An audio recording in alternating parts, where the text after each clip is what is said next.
The Soviet Union 1917 to 1964. Lenin and Stalin and a Socialist Society. Education and Youth.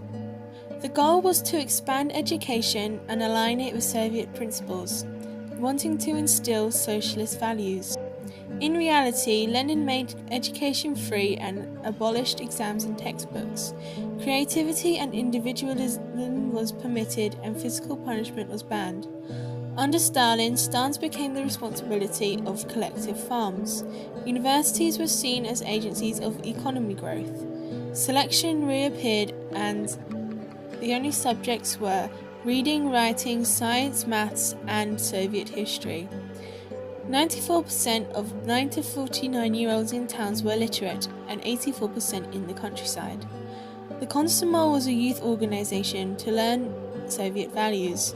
Its membership was made up of 10 to 28-year-olds and it had close links with the party. Smoking and drinking was not allowed, but social work and sports was encouraged. Western activities were totally banned, and so they were done in secret, for example, listening to Western music. Women. The goals were to improve their opportunities, giving them greater independence and a more significant role in society. In reality, Lenin outlawed sex discrimination in November 1917.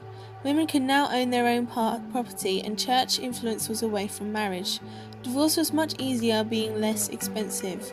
Abortion was legalized in 1920. Women were expected to work, but also do housework, thus creating a double burden. Under Stalin, larger fees were made for divorce, and men were expected to pay 60% of their income in child support. Contraception was banned and there were tax exceptions on large families, because women were encouraged to have a lot of babies. Propaganda and culture. They wanted to promote communist ideas and create as well as expand cultural expression.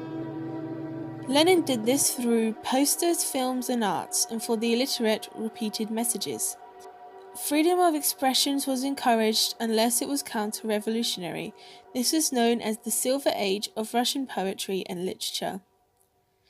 Under Stalin, pictures of happy workers were displayed, and stories of model citizens were praised. He used literature, film, art, and music, but only if it supported socialist ideology. Religion. They both wanted to reduce the control of the Orthodox Church. Lenin allowed religious freedom, but in 1917 church lands were seized. Many priests died during the Civil War, and church bells were also seized during this time. Under Stalin, Christian holidays disappeared, and in 1929, worship was restricted to the registered congregation.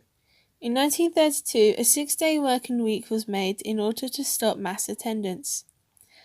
In 1936, religious propaganda was criminalized, and by 1937, only 57% of the population believed in a faith.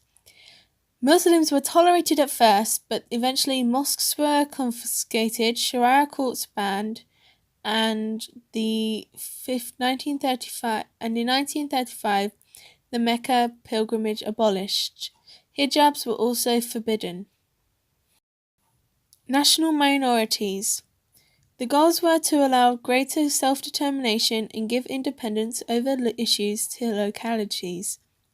However, in reality,